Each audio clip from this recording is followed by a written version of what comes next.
Bueno, vamos a partir entonces con tercer conversatorio. Ya tenemos a varios participantes con nosotros, así que siendo las 17:41 vamos a comenzar. Le damos la bienvenida a nuestro tercer conversatorio organizado por la Red Teológica de Estudiantes. Recordemos que hemos estado hablando sobre el concepto de espiritualidad en estos conversatorios. Nuestro primer acercamiento fue la espiritualidad desde una perspectiva pastoral. Luego hablamos de qué pasaba con la espiritualidad, pero en los espacios públicos, desde perspectivas presbiterianas y desde la teología oriental. Y hoy vamos con la participación de Susan Hernández y Gustavo Robles, vamos a responder la pregunta por la espiritualidad, pero bajo una aproximación de género en nuestros contextos eclesiales. Entonces le damos la bienvenida a Susan Hernández, licenciada en Teología por la Pontificia Universidad Católica de Valparaíso, profesora del Centro de Estudios Teológicos de las Asambleas de Dios y diaconisa también de la Iglesia Viña Ágape. Tenemos también y le damos la bienvenida a Gustavo Robles, licenciado en Estudios Teológicos de la Pontificia Universidad Católica de Valparaíso, director del Centro de Estudios Teológicos y pastor de la Iglesia Rey de Gloria. Le damos la bienvenida a ambos y también el agradecimiento por participar con nosotros. Vamos a partir entonces con Susan, entendiendo y para tratar de responder nuestra pregunta. ¿Qué se podría entender por espiritualidad desde una perspectiva de género en nuestros contextos eclesiales? Susan, te doy la palabra. Ya, quería un poquito aclararte el tema de la diaconisa. Ah, ya. Como, yo no, en la viña donde yo estoy, donde yo me congrego, ya se terminó. No soy ninguna diaconisa, solo en este momento integro un equipo de mujeres que trabaja con mujeres, básicamente, en la iglesia, ¿ya? Como ese es mi rol allí. En mi antigua iglesia también tuve una participación con grupos de mujeres por mucho tiempo, pero en grupos pequeños llamados células. Yo me imagino que muchos de ustedes deben conocer esa modalidad, ¿ya? Pero eso quería aclararte, Anita, y a los demás. No soy ninguna diaconisa, soy una mujer nomás que está allí, colabora, trabaja y me acompaña, ¿ya? Escribí algo, una cosa muy poquita, para poder tratar de responder esta pregunta. Espero poder responder de manera asertiva desde lo que yo creo, ¿ya? ¿Qué entendemos por espiritualidad? Para mí espiritualidad es una experiencia, ¿ya? Es un reconocimiento a sentirse como intensamente vivos, ¿ya? Una experiencia, el reconocerse intensamente vivos, es percibir, es vivir la realidad de una manera distinta, es descubrir y adentrarse cada día desde la propia existencia, desde la propia vida, desde los propios acontecimientos, creyendo fuertemente y convencidas que Dios nos espera en el interior de esa vida intensa que estamos viviendo. Para mí eso es espiritualidad. La experiencia del espíritu entonces supone un aprendizaje, como una sensibilización, un cuidado, un estar alertos, un estar atentos, una cierta capacidad para dejar que ese encuentro, que es un don que se origina en Dios para esta vida presente, también nos proyecte hacia el futuro, ¿ya? Entonces, eso básicamente como quisiera compartir a partir de lo que yo experimento, de lo que yo veo, de lo que yo también he podido ver como cerca de mí, con las mujeres con las que me he topado, ¿ya? Espiritualidad es una experiencia intensa, como eso, ¿ya? Dos cosas que quiero destacar de esta experiencia o de esta espiritualidad. Primero, esta espiritualidad que se abre al discernimiento y al acompañamiento. Llegar a modelarse o llegar a modelar a Jesús y vivir su vida con Él y en Él es un proceso que es lento, que es costoso y que requiere en nuestra vida un continuo discernimiento, ¿ya? Sobre todo hoy. La vida se desarrolla ahora en medio de un mundo que está totalmente caotizado. Para avanzar en la vida, en el espíritu, entonces es necesario cultivar una vigilancia y apreciar continuamente la diferencia entre hacer las cosas por Dios y para Él, y hacerlas por uno y para uno mismo. Y en ese camino de hacernos conscientes de cuál es realmente nuestro lugar y la actividad espiritual que nos toca, el acompañamiento espiritual ocupa un lugar central, ¿ya? Las mujeres ofrecen su formación y su experiencia a otras mujeres y también a los varones, ¿ya? Hoy lo podemos apreciar. Y que se inician o profundizan en esta experiencia con Dios. Las mujeres como portadoras y portavoces de este espíritu, es decir, son mujeres con una capacidad exquisita para escuchar, de modo que pueden ver germinar esa nueva vida de Cristo en otras, ¿ya? Así que esa espiritualidad que se abre en el acompañamiento y en el discernir ese acompañamiento. ¿Mm? Ya en la historia, tengo aquí anotados dos nombres, ya en la historia se puede ver eso. Un nombrecito que me suena y me resuena ahora, que es Hildegarda de Bingen y Teresa de Ávila. Ya hay muchas más. Desde el inicio del cristianismo había muchas mujeres sabias y de honda experiencia espiritual que acompañaron en el caminar de personas concretas y a las comunidades creyentes, ¿ya? Son mujeres bastante nombradas en ese sentido, dos monjas católicas, tal vez no tan conocidas en el mundo protestante, pero bastante conocidas en el mundo católico. ¿Qué más quiero comentarles con respecto a la espiritualidad? Entonces las mujeres se sienten hoy más capacitadas para ayudar a caminar a otras o a otros, ¿ya? Según el Espíritu de Dios que habita en cada persona, se reconoce ese don y se asumen en la tarea estableciendo relaciones diferenciadas pero recíprocas, situándose también ellas a la escucha del Espíritu. No es un suplantar la tarea del espíritu, sino que se fungen en esa tarea como del espíritu para ser acompañantes en la vida de otros, ¿ya? Y esa tarea de acompañar a otros entonces las vuelve visibles, vuelve visible a las mujeres como mediadoras de Dios, ¿ya? Porque entendemos que el verdadero acompañante, el que realmente guía, acompaña, fortalece, sana, es Dios, ¿ya? Pero este lugar las ubica ahí como mediadoras. Otra cosa importante con respecto a esta espiritualidad, y ya esto como desde una teología más feminista, es una espiritualidad que afirma el cuerpo femenino. Todavía hoy muchas mujeres en la actualidad han crecido en el temor, en la sospecha de la belleza, de la fuerza y la bondad que se manifiesta en nuestro cuerpo femenino, ¿ya?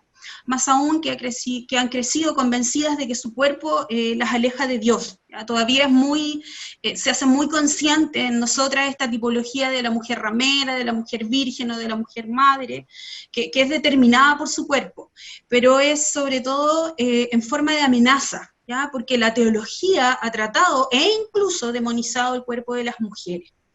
Y en este caminar a impulsos o llevadas del espíritu, tengo una frasecita aquí anotada de Ivonne Guevara que dice: a partir del cuerpo es partir de la primera realidad que somos y conocemos, es afirmar y reconocer su maravilla, es admitir al mismo tiempo la imposibilidad de cualquier cosa sin él. Entonces esta espiritualidad feminista más bien alienta el reconocimiento del cuerpo como un lugar en el que Dios se revela y se manifiesta, ¿ya?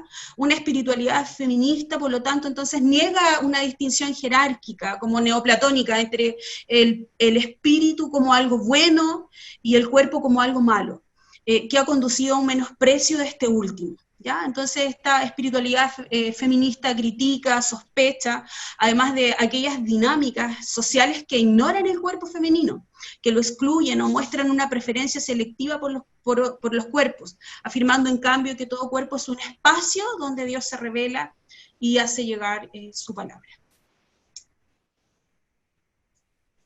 Anita, esas dos cosas quería. Sí, muchas gracias, Susan. Vamos a pasar con el pastor Gustavo, pero quisiera yo cambiar un poquito el foco de la pregunta al pastor Gustavo, tomando en cuenta su condición de hombre, digamos.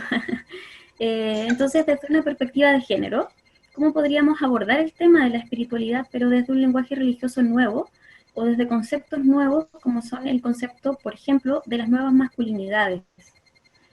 ¿Cómo podemos enfrentar estas nuevas masculinidades en nuestros contextos eclesiales? Bueno, estoy muy de acuerdo con mi compañera Susan de entender la espiritualidad como un todo, ¿no? Como una integralidad. No es la Biblia la que separa la espiritualidad en estas dimensiones de lo espiritual, lo corpóreo que es rechazado, ¿no? Ese dualismo más bien platónico, más bien tardío, ¿no es cierto? No tiene mucho que ver con la tradición bíblica judía, ni con la tradición bíblica judía cristiana al comienzo del primer siglo. Entonces la integridad de la espiritualidad como una experiencia total creo que es tremendamente rescatada cuando se trata de la espiritualidad a partir del género, y sobre todo a partir de la dimensión de género que experimentan las mujeres. Como lo dice Nancy Bedford, es en la espiritualidad de las mujeres cuando se encarna la espiritualidad, se hace más corpórea que nunca, se disfruta en lo corpóreo.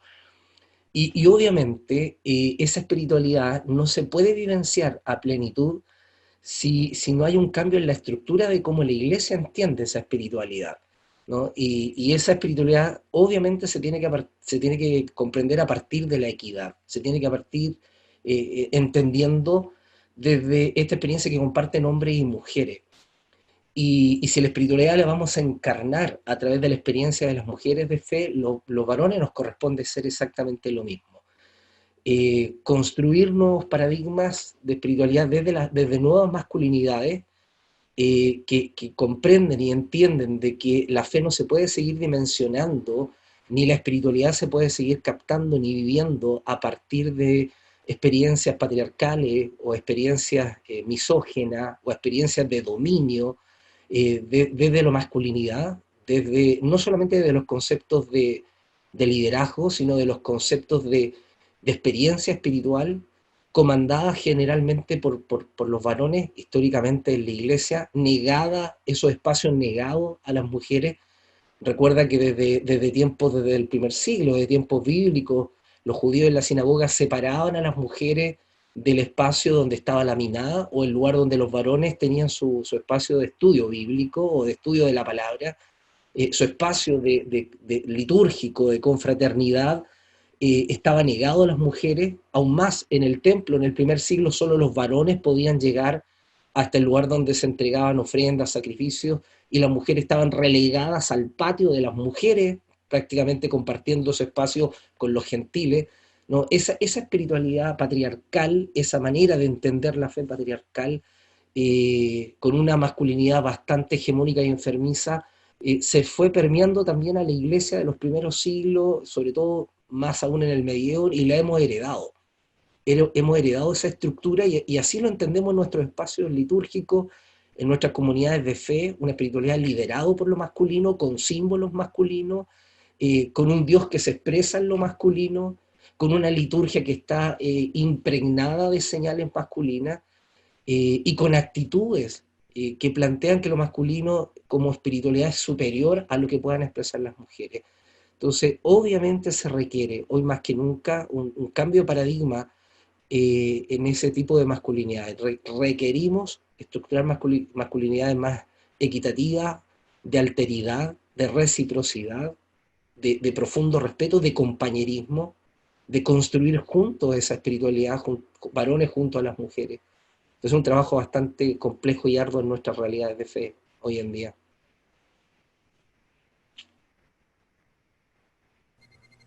Muchas gracias a ambos. Tenemos preguntas del público, ya nos han estado llegando.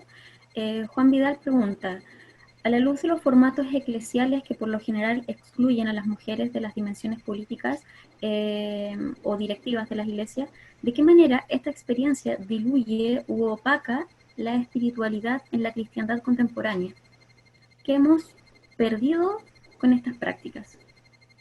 Es una pregunta abierta en realidad. A lo mejor podríamos preguntárselo a Gustavo Robles en su dimensión de pastor. Bastante se ha perdido, bastante se ha perdido. Bueno, lo hemos conversado muchas veces con la profesora Susan en trabajos que hemos hecho en común, trabajo de tesis y otras similares, donde precisamente hemos abordado esto, en el monopolio pastorcéntrico y el liderazgo, ¿no es cierto?, masculino predominante en nuestra iglesia, que ha relegado a nuestras hermanas, ha relegado a las mujeres a los espacios domésticos, a los espacios, ¿no es cierto?, de servicio doméstico dentro de nuestras realidades culticas, con la tristeza de que son las mujeres, por estadísticas, las que lejos predominan en nuestras comunidades de fe, sobre todo, ¿no es cierto?, aquellas de carácter más criolla, más pentecostales, evangélicos tradicionales. Por lejos las mujeres son la mayor cantidad de miembros, las más fieles, las más coherentes con su fe, las más constantes, y sin embargo a ellas, que son las más fieles, que son las que siempre están presentes, le hemos relegado nuestros espacios litúrgicos y congregacionales y eclesiales a roles, entre comillas, menores, porque servir siempre es importante, pero la hemos relegado a estos roles, ¿no es cierto?, de los quehaceres alimenticios, de preocuparse de los detalles de aseo y ornato, y no le hemos permitido participar del desarrollo en sí del litúrgico y cúltico. No se les permite espacio en la predicación, no se les ha permitido espacio, ¿no es cierto?, dentro del liderazgo, dentro de los espacios pastorales. Son muy pocas las comunidades de fe que consideran que las mujeres pueden ser parte de esos espacios pastorales, ¿no?, de la labor pastoral. Labor pastoral acreditada, labor pastoral reconocida. Entonces, ¿qué hemos perdido? Hemos perdido toda la posibilidad que tiene la iglesia de ser nutrida como en el primer siglo, donde el liderazgo no era ni masculino ni femenino, el liderazgo era carismático, el liderazgo era a quien el Espíritu quería que estuviera ejerciendo el servicio para edificación de otros. Por eso que la iglesia se nutría tanto, y por eso que había tanta equidad, había tanto siervo y sierva, había tanto pastor y pastora, había misioneras, habían encargadas de la iglesia en el oico, en las casas, ¿no es cierto? Tantas mujeres que Pablo las trata de sinergos, dice que son consiervas, compañeras en el servicio, en la labor de extender el reino. Esa riqueza de esa equidad que había en la iglesia del primer siglo, la posibilidad de las mujeres ministrando, enseñando, como Priscila, ¿no es cierto? Eso genera una riqueza maravillosa que hoy en día la hemos perdido, sin lugar a duda, al relegar al potencial femenino, ¿no es cierto?, a labores secundarias o terciarias en algunos casos.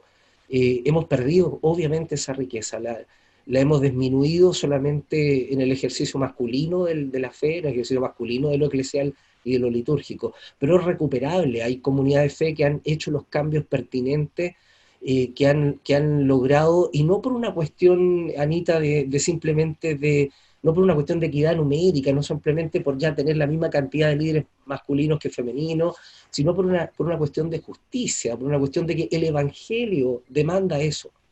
El Evangelio no entiende a las personas como de segunda categoría, no entiende a las personas como subyugadas a otro tipo de grado. El Evangelio entiende a todos los seres humanos, judíos y gentiles, esclavos y libres, mujeres y varones, como uno en Cristo. Esa vieja fórmula bautismal, ¿no es cierto?, que nos presenta Pablo.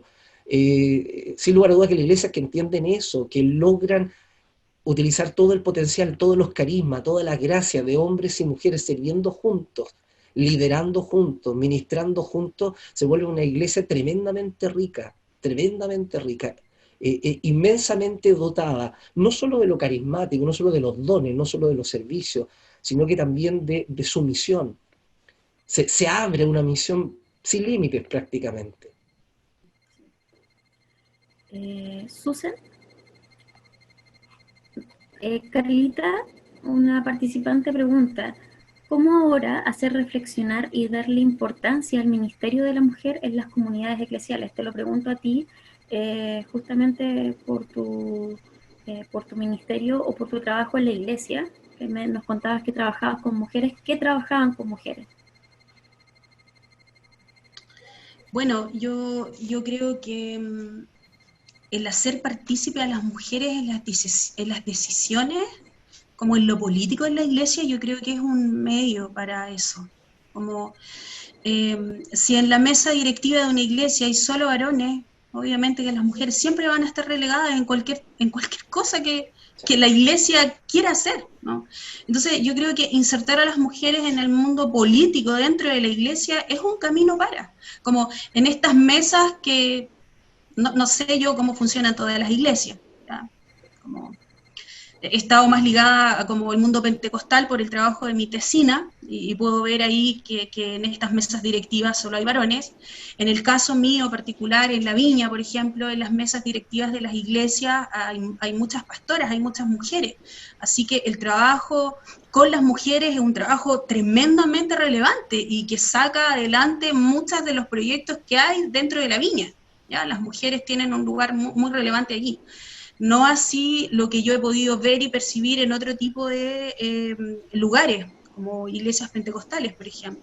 Entonces, como ubicar a las mujeres en lugares como políticamente relevantes dentro de la iglesia, creo que es un camino para poder como permitir que las mujeres puedan ejercer o puedan ayudar o puedan mostrarse. O sea, hay muchas mujeres tremendamente capacitadas y mucho más capacitadas que muchos de los líderes dentro de sus propias congregaciones, pero que no se les da el lugar porque obviamente simplemente se les resta de esas decisiones. O sea, siempre están en un segundo plano. Por ejemplo, ellas se mueven con mucha libertad, por ejemplo, en el mundo pentecostal se mueven con mucha libertad en grupos de Dorca, por ejemplo. Ellos tienen mucha libertad de hacer muchas cosas, pero esas mujeres no son predicadoras de día domingo. No son predicadoras de días de conferencias, por ejemplo, conferencias a niveles nacionales, qué sé yo, no tienen esos espacios. Así es que yo creo que como abrir esos espacios en las estructuras de la iglesia, en las decisiones más políticas de la iglesia, yo creo que es un buen comienzo para. Pastor Gustavo, además de abrir estos espacios de los que habla Susan, pregunto, ¿no tendríamos que partir cambiando un poquito el discurso pastoral o el mensaje bíblico? Usted hablaba de estas mujeres que nos presenta la historia en el primer siglo. Y no solo lo comenta, a lo mejor lo podríamos ver en la historia, sino que también lo podemos ver en los relatos bíblicos, como la Biblia misma a partir de, bueno, en toda la Biblia, pero también y principalmente a partir del movimiento de Jesús, vemos la relevancia que tiene la mujer en todos los espacios del ministerio. Entonces, pregunto, ¿cómo hacer para que antes de, porque es un camino, o sea, darle la importancia, digamos, en nuestros espacios políticos de los que habla Susan, cómo llegamos a ello, para que esto se exista o para que esto se haga posible? Sabes que eso lo discutimos, pero encarnadamente con mi compañera Susan cuando preparábamos tesis, peleamos tantas veces por eso. Hoy echamos de menos esas peleas, ¿no? Hoy a la distancia y en cuarentena, ¿cuánto extrañamos esas peleas con el cafecito ahí por las tardes preparando la tesis? Peleamos mucho, en el buen sentido de la palabra, discutimos mucho porque decíamos, ¿qué es necesario? ¿Qué se requiere? Leyendo a tantos investigadores e investigadoras en el tema, ¿qué se requiere para que haya cambio en realidad? Y discutíamos, ¿será un cambio de paradigma en la interpretación bíblica? Que eso es uno de los tópicos de la tesis que presentamos.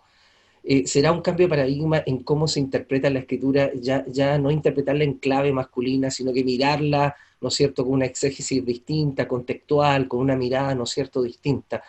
Reeducar, enseñar a mirar de nuevo los discursos bíblicos, despojar del envoltorio patriarcal que la Biblia ha estado envuelta ya por muchos siglos.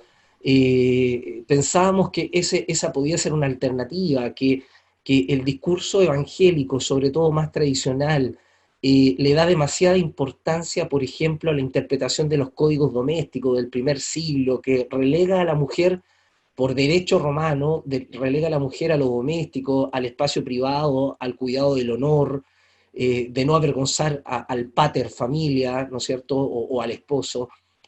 Eh, cómo la Iglesia ha seguido desde la interpretación bíblica, desde la predicación de la palabra, utilizando la escritura de esa manera, ¿no? para de alguna manera opacar o relegar a un segundo plano a la mujer, lo que no ocurrió en el primer siglo, lo que no sucedió así, sino hasta después del tercer y cuarto siglo. Hay evidencia histórica de mujeres trascendentes en los primeros siglos del cristianismo, muy influyentes. En las catacumbas romanas, en la catacumba de Santa Catalina, hay un fresco, un friso que habla de un obispo que tenía a cargo un grupo importante en Roma. Entonces, claro, decíamos con Susan, hay que cambiar la manera de interpretar la escritura, hay que leer en otra clave, hay que releer los textos mirando, ¿no es cierto?, según el prisma del Evangelio, como Cristo trató a las mujeres, como Cristo se relaciona con las mujeres. Pero nos dimos cuenta con Susan que no solamente pasa por una relectura, por un cambio de cómo se hace la predicación o cómo se enseñan los textos bíblicos, sobre todo que tienen relación con la mujer, pasa por una cuestión de voluntad de poder.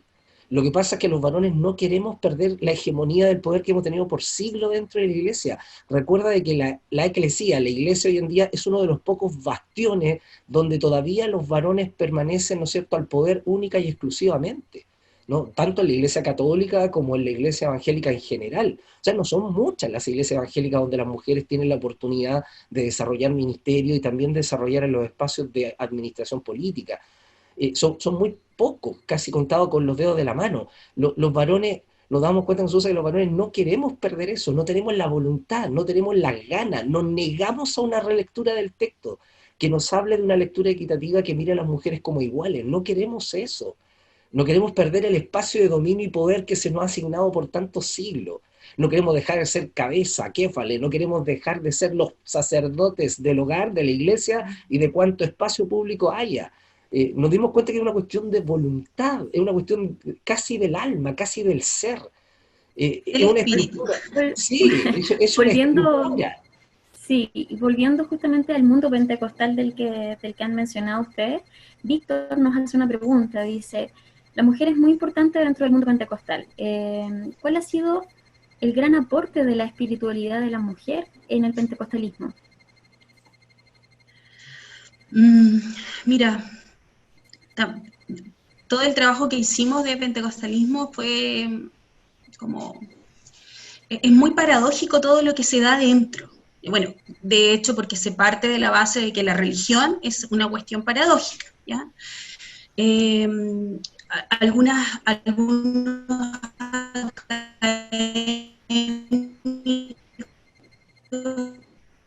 dicen que liderazgo, sí, el liderazgo que tienen es un liderazgo como ambiguo,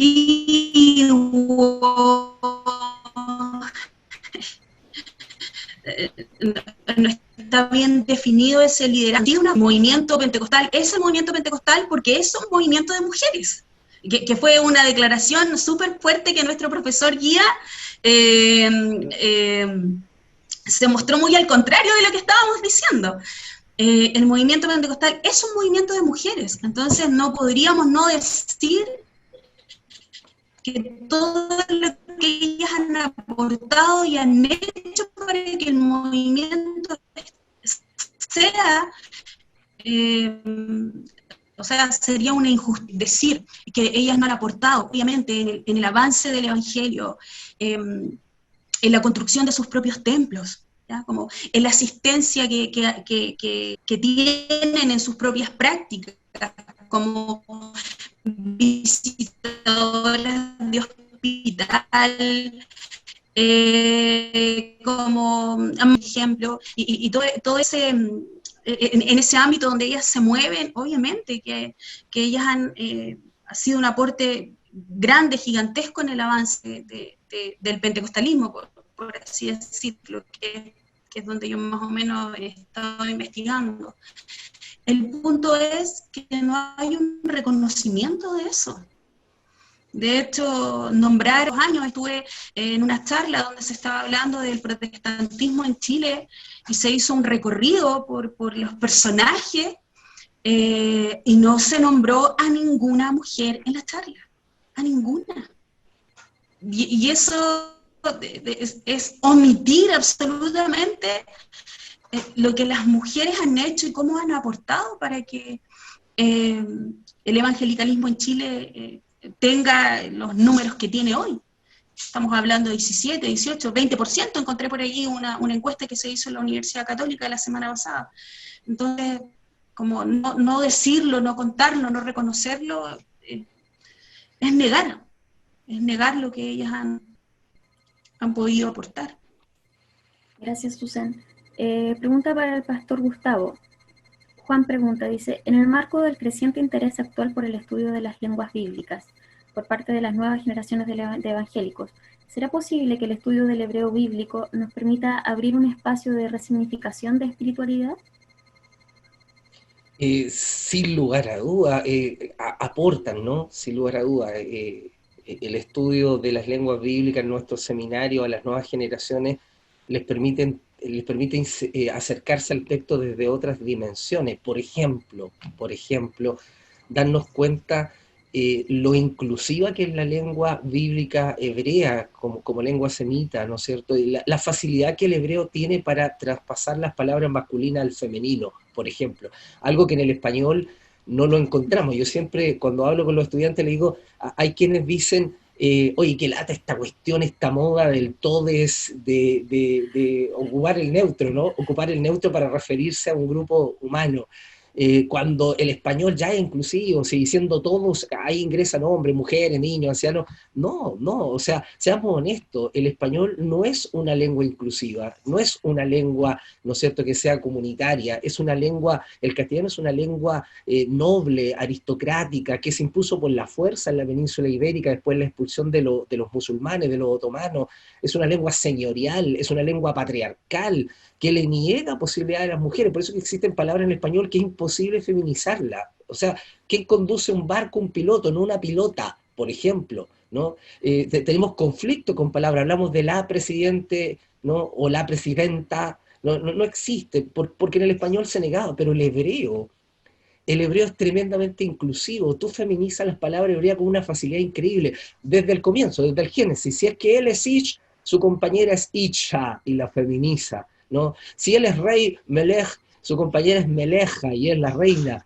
Si Abraham es el zar, el señor, el jefe, el patriarca, su señor es Sara, y listo, y se acabó el problema. O sea, la maravilla que tiene el hebreo de ser tan inclusivo. Mira, dice que que el Hadam, el ser humano fue tomado de la dama, el proveniente de lo femenino, el ruaj en la Biblia es femenino, ¿no? El dabar es femenino, la palabra es femenino, o sea, la lengua hebrea nos da una lección tremenda de cómo valoriza, ¿no es cierto?, estas expectativas de género y cómo permite construir nuevas perspectivas de espiritualidad más integral, espiritualidad más asertiva, más de alteridad. Claro que las lenguas bíblicas nos pueden ayudar muchísimo en eso, sin lugar a duda, sin lugar a duda. ¿Cómo podemos, digamos, llevándonos a la pregunta inicial, cómo bajamos este tipo, o cómo hacemos este puente de estos estudios bíblicos o de lenguas bíblicas a nuestros contextos eclesiales? Porque claro, uno como estudiante o el profesor o el doctor en teología, el teólogo puede ser capaz, digamos, de hacer esta integración o este lenguaje inclusivo y entenderlo así, pero las comunidades con las que realmente se trabajan, que en realidad no son comunidades donde se integre a la mujer de manera equitativa. Susan, ¿quién responde? Yo tengo algo en mente que creo que podría ser muy relevante, y es como cambiar la lectura de la Reina Valera 1960 es un buen comienzo. Como llevar nuevas traducciones a la iglesia. Hay mejores traducciones que esa. No estoy diciendo que esa es una mala traducción, no lo estoy diciendo. Pero hay mejores traducciones que esa donde ya hay un lenguaje más inclusivo. Y yo creo que por ahí sería un buen comienzo y un comienzo más fácil. Como se puede adquirir esas nuevas traducciones, como hacerlas más amigables. Yo todavía hoy en SET tengo estudiantes que se niegan a leer otra versión que no sea Reina Valera 60.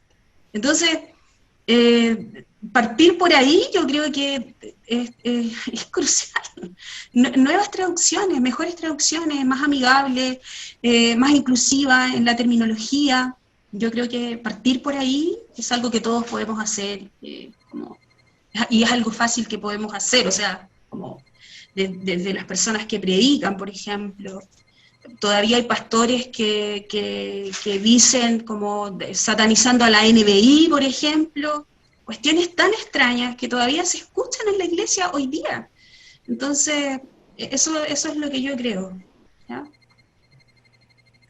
¿Cuáles serían, Pastor Gustavo, los desafíos hermenéuticos en cuanto a la espiritualidad de hoy en día? Tomando en cuenta el tema de las traducciones que dice Susan. ¿Cómo hacemos una traducción no solo del lenguaje bíblico, sino que de la espiritualidad en nuestras comunidades? Como desafío hermenéutico, lo pregunto. ¿Cómo hacer A este ver, puente? yo creo que es súper importante no solo pensar en nuevas en versiones, ¿no es cierto?, que sean mucho más contextuales, mucho más ligadas, ¿no es cierto?, al- a los documentos, textos, manuscritos y tradiciones y cultura y fondo y narrativa y géneros literarios y todo lo demás, ¿no es cierto?, que se adquiere en los seminarios. Creo que eso es un buen inicio, aunque obviamente es súper complejo porque el tradicionalismo es súper potente en las comunidades de fe, entonces cuesta mucho hacer cambios allí. Pero creo que el desafío hermenéutico tiene también mucho que ver, tiene mucha relación y tiene mucha fuerza con entender lo que es la clave de interpretación del Evangelio. El Evangelio se debe entender en clave libertaria, en clave de liberación. Cuando te das cuenta, el principio principal del Evangelio es precisamente eso, es liberación, es sanidad, es un grito de esperanza, es buenas nuevas, es evangelio, ¿no? Entonces, ¿cómo tú puedes interpretar un texto bíblico en contra de esa clave principal del Evangelio? ¿Cómo puedes pretender que el Evangelio considere, por ejemplo, que las mujeres deben estar subyugadas como si como si fueran seres de segunda categoría? ¿Cómo decirle a una mujer, cómo interpretar, cómo se te ocurre o cómo se nos ocurre interpretar, dejando de lado el principio hermenéutico del Evangelio, que es libertario, que es de liberación, que es de salvación, que es de restauración, que es de buenas nuevas? ¿Cómo yo puedo interpretar y decirte, cállate, cállate en la iglesia, Anita, porque Pablo dice que te tienes que callar? Cállate porque te salvarás engendrando hijos, sin considerar contexto, sin mirar el por qué se dijo, cuándo se dijo y bajo qué premisa. O sea, la primera sospecha hermenéutica que debiera tener todo cristiano, todo biblista, toda persona que estudia Biblia, es sospechar si lo que estoy interpretando está de acuerdo con ese evangelio de libertad a todos los seres humanos, de liberación, de salvación, de buenas nuevas.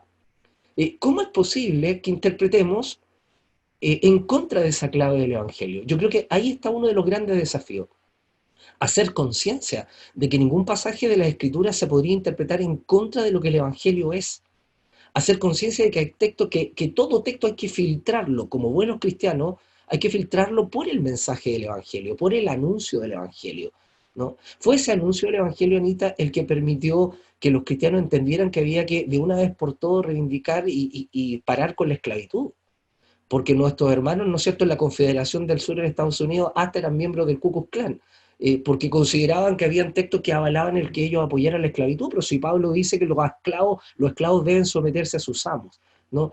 Pero fue gracias a que algunos entendieron de que había que releer todo eso en clave de evangelio, en clave de liberación, de salvación, de igualdad de todos los seres humanos, de respeto hacia el otro, de amor profundo hacia Dios, al prójimo y la creación. Son esas claves hermenéuticas las que nos tienen que ayudar a releer el texto bíblico. Yo creo que eso hay que masificarlo, eso es necesario. Mira, y eso es más fácil que enseñarle hebreo y griego a la iglesia, eso es más fácil aún que tratar de cambiar la Reina Valera amada por tanto, porque es un clásico de más de 500 años, es el emblema del evangelismo pentecostal al latinoamericano. Tú hablas de pentecostalismo latinoamericano y obligadamente Reina Valera.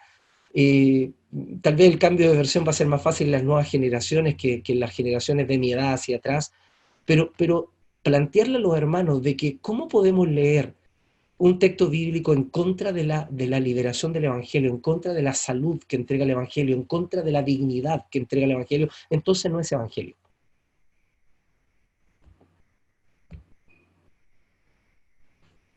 Susan, Marina hace una pregunta, idealmente que la respondas tú. ¿Cómo se podría ayudar a que se abran estos espacios de mayor equidad en las comunidades de fe? Tu micrófono. Ahí está. Es como...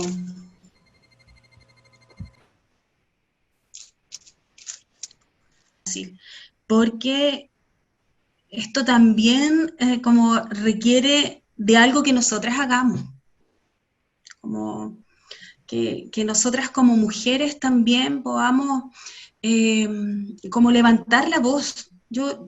Mira, lo que yo te voy a decir lo he escuchado muchas veces, como las mujeres evangélicas o las mujeres pentecostales son sujetos sin voz. Eso a mí me pone muy mal, porque eso no es la verdad, no es verdad que no tengamos voz. Entonces, también pasa por nosotros, por creer que esta espiritualidad que nosotros tenemos y en la manera en que nosotras las vivimos es legítima, es válida, es una propuesta que tenemos que hacer. O sea, si hemos vivido siglos de una espiritualidad masculina, hemos negado el otro 50%, o sea, de esta espiritualidad femenina en donde Dios también se revela. Dios también tiene cosas que decir a través de nosotras, cosas que son importantes para la iglesia. Pero en ese sentido, debiéramos ir tomando los lugares que nos corresponden, como ir avanzando o ir hacia más. Todavía hablar de feminismos en la iglesia está absolutamente satanizado, porque nosotras mismas también nos negamos a esa posibilidad.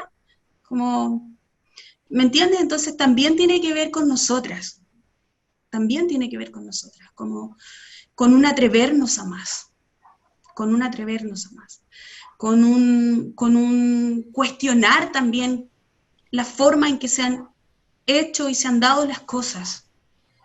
Como esto que decía Gustavo de cómo es que se ha sujetado, sometido a las mujeres, qué sé yo, por siglos y siglos y siglos, como una cuestión totalmente divinizada, porque así está instalada porque se ha creído que es algo divino, que proviene de Dios, es un ordenamiento que no se puede como romper.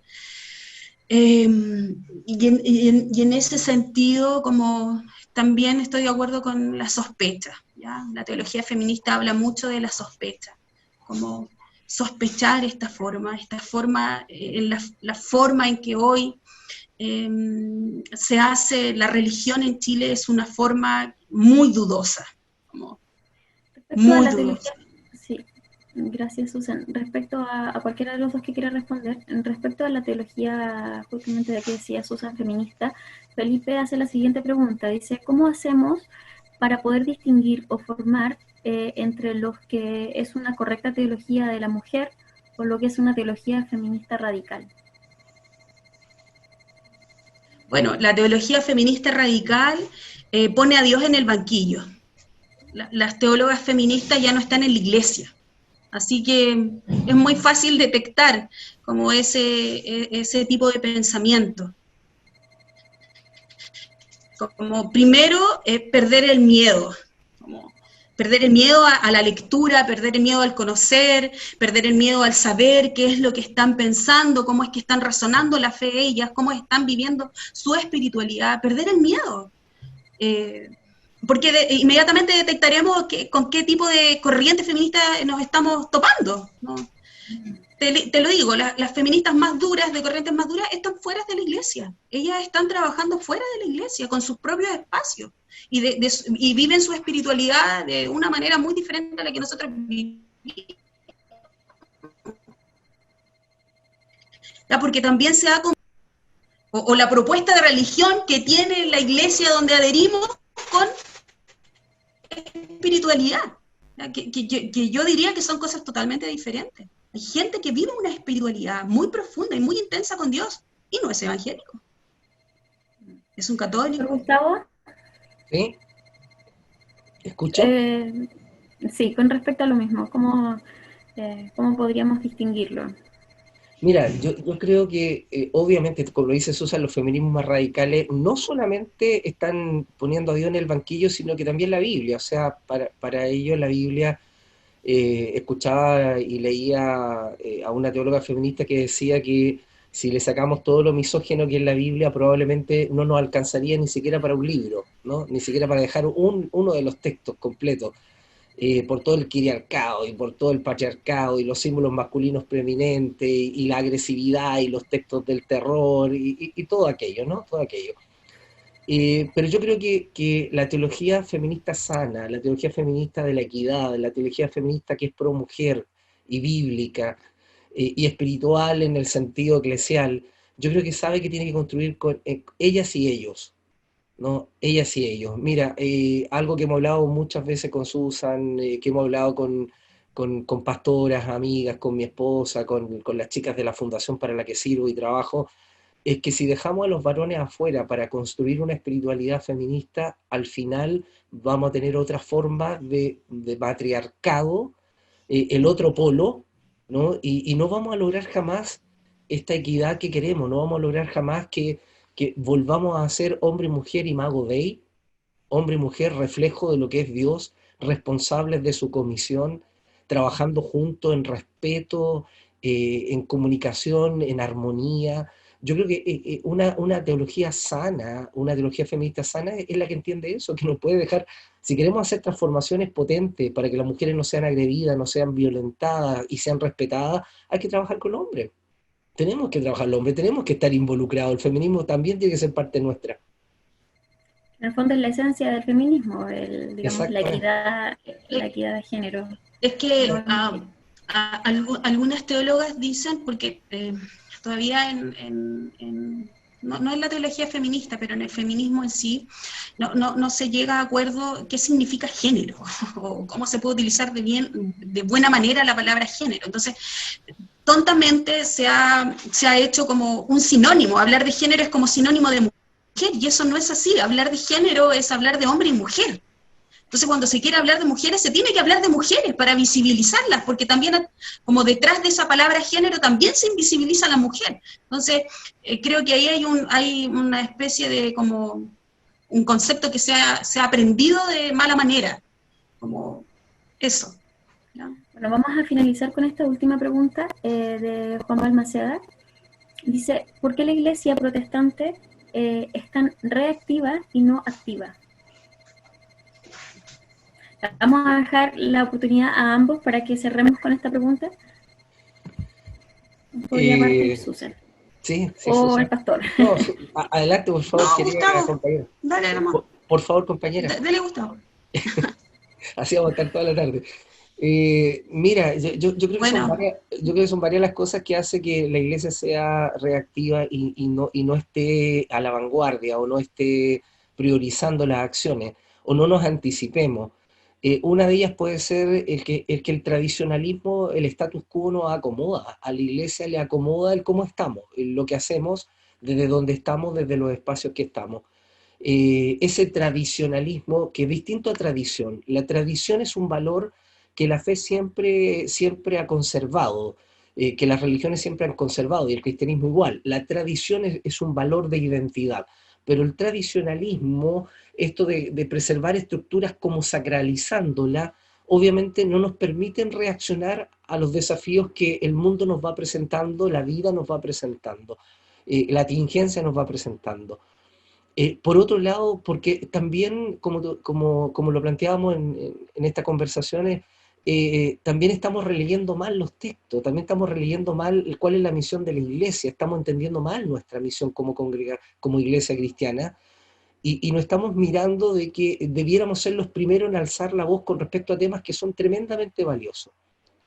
El conflicto es que la agenda valórica evangélica tradicional a nivel latinoamericano se ha centrado en lo sexual, en el aborto, y no en cosas que son trascendentes, como por ejemplo lo que hablamos, por ejemplo la violencia hacia la mujer, la violencia intrafamiliar, la violencia doméstica, que está considerada hoy en día una pandemia tal como la que estamos viviendo por el COVID-19. La violencia hacia la mujer es uno de los, si no, el derecho humano más violentado actualmente, según todos los estudios y las estadísticas que hemos revisado.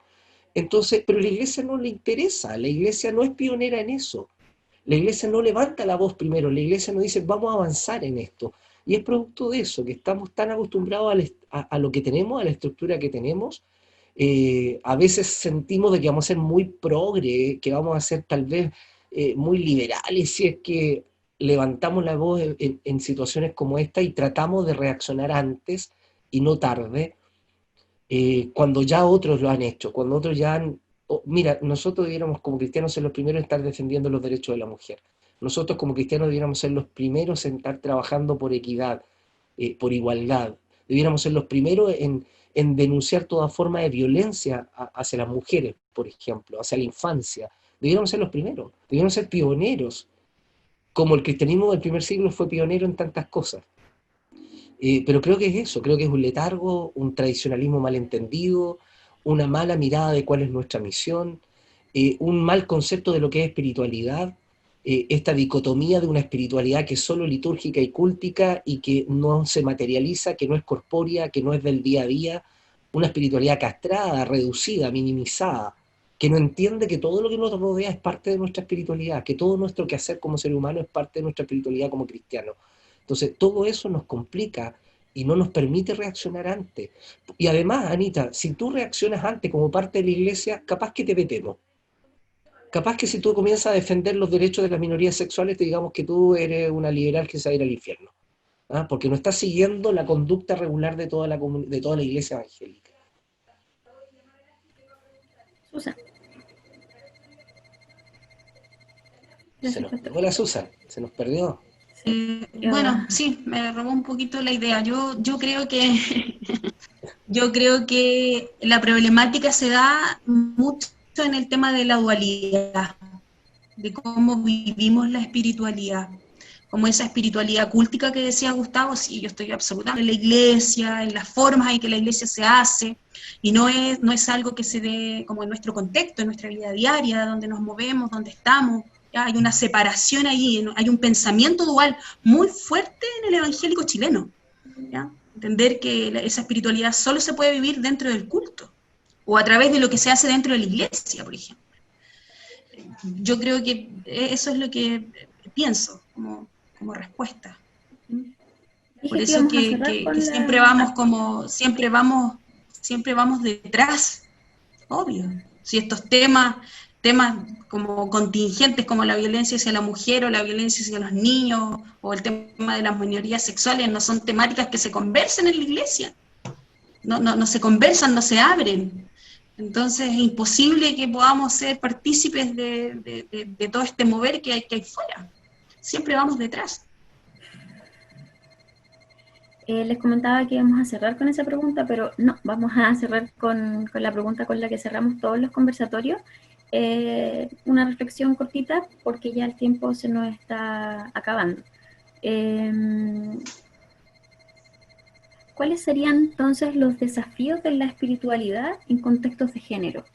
Cortito ambos para cerrar con esto. Susanita, para no robarle la idea. Que parta Susana ahora. Repito, entonces, sí, ¿cuáles serían los desafíos de la espiritualidad en contextos de género? Ya. Como lo decía delante con respecto a la espiritualidad, que yo creo que es una experiencia, un reconocimiento. Yo creo que el gran desafío es eso justamente, como el reconocimiento de las mujeres, como del aporte de las mujeres, de entender que esta espiritualidad que nosotros vivimos, que sin duda yo creo es absolutamente diferente a cómo la vive un varón, tiene todo el derecho de ser leído dentro de la iglesia, de que sea un aporte, de que esta espiritualidad o de este situarse de Dios en nosotras también puede hacer un aporte a la iglesia. Como decía yo delante, Dios tiene mucho que decir a través de nosotras.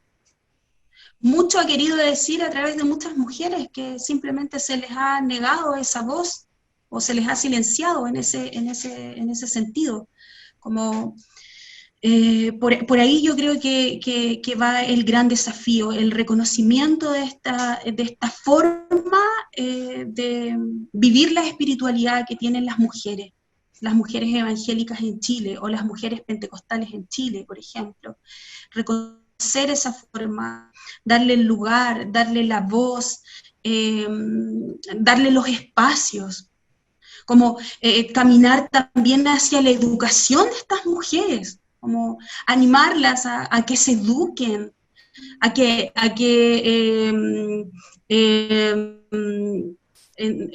sean partícipes de todo lo que pasa en el mundo académico, como un desafío, como empujar a las mujeres hacia eso, ¿ya? Como las mujeres estudiando, las mujeres de la iglesia estudiando, abriendo espacios para ellas también, para que más adelante ellas puedan ocupar otros lugares, otros sitiales. Eso a mí creo que es un gran desafío para la iglesia, ¿m? Para el tiempo, para hoy. Gracias, Susan. Pastor Gustavo. Sí, yo creo que el desafío de la espiritualidad cristiana, evangélica, en estos tiempos parte, sobre todo si queremos construir una espiritualidad, ¿no es cierto?, desde la perspectiva de las mujeres, que sea más equitativa, parte por no convertir en absoluto la interpretación que hacemos de los textos, que hasta aquí hemos hecho los textos bíblicos desde una perspectiva tan patriarcal, ver más símbolos y figuras femeninas en la escritura, predicar más de las mujeres de la Biblia, que tienen mucho que enseñarnos y mucho que otorgarnos. Considerar que la sujeción, la Biblia no lo pide a la mujer, lo pide a todos, pide a los cristianos, que nos sujetemos unos a otros en respeto, en amor, en obediencia al Señor y trabajemos juntos. La idea de entender que una espiritualidad llena, dirigida por el Espíritu, es esta que es justa, que es consecuente, que es libertaria, que es sanadora, que es salutífera, que no es tóxica, que no daña, sino que produce una libertad y que produce una plenitud maravillosa. Considerar que nuestras comunidades van a ser mucho más ricas, van a ser mucho más potentes en la medida en que hombres y mujeres se comprometan con todo el ejercicio eclesial, no solo litúrgico, no solo el culto, no solo que las mujeres hablen en lengua y dancen en la iglesia, sino que también pongan mano a la obra, que también pongan, ¿no es cierto?, su conocimiento en la dirección, que ellas también puedan aportar con el liderazgo de la iglesia. Yo creo que sumar todo eso podría enriquecer muchísimo nuestra espiritualidad evangélica latinoamericana y chilena, en especial. Agradecemos a los expositores por darse el tiempo de conversar estos temas tan relevantes para la vida de la iglesia y para el crecimiento de ella, más aún en estos tiempos donde la necesidad espiritual de todos nosotros es mayor. A veces la esperanza se pierde un poquito, pero confiamos en que al vivir nuestra espiritualidad de manera más justa, podemos, en todos los sentidos, no solo en el sentido de género, sino que en todos los sentidos de justicia que pueda abarcar, nos puede ayudar también a enfrentar estos momentos difíciles para toda la humanidad. Así que les agradecemos el haberse dado el tiempo para conversar esto. Recordamos a los participantes que el próximo viernes 5 de junio vamos a tener nuestro cuarto conversatorio que va a tratar sobre espiritualidad en espacios académicos. Y vamos a cerrar este ciclo de conversatorios también hablando sobre espiritualidad desde una perspectiva pastoral, pero desde una perspectiva pastoral femenina. Partimos este ciclo de conversatorios hablando de la espiritualidad desde una perspectiva pastoral y tuvimos a dos pastores invitados, Javier Ortega y Claudio Colombo, y vamos a terminar este ciclo de conversatorios hablando desde la pastoral femenina con dos pastoras invitadas. Así que para cerrar este ciclo de conversatorios. Recordamos entonces el próximo viernes 5 de junio con espiritualidad en espacios académicos y también recordarles a los participantes de nuestro concurso para que nos animemos a escribir y a organizar nuestras ideas, que siempre son muy buenas. Y bueno, eso, muchas gracias a todos, a los expositores, a los participantes que nos vieron, nos escucharon. Un abrazo a todos nosotros, un abrazo y que Dios nos bendiga y en todo momento y nos proteja también. Así que un abrazo y cariñoso a cada uno de ustedes. Chao, Estén chao. bien. Chao. Gracias por la invitación. Gracias. Muchas gracias por la invitación. Muchísimas gracias. Gracias a ustedes.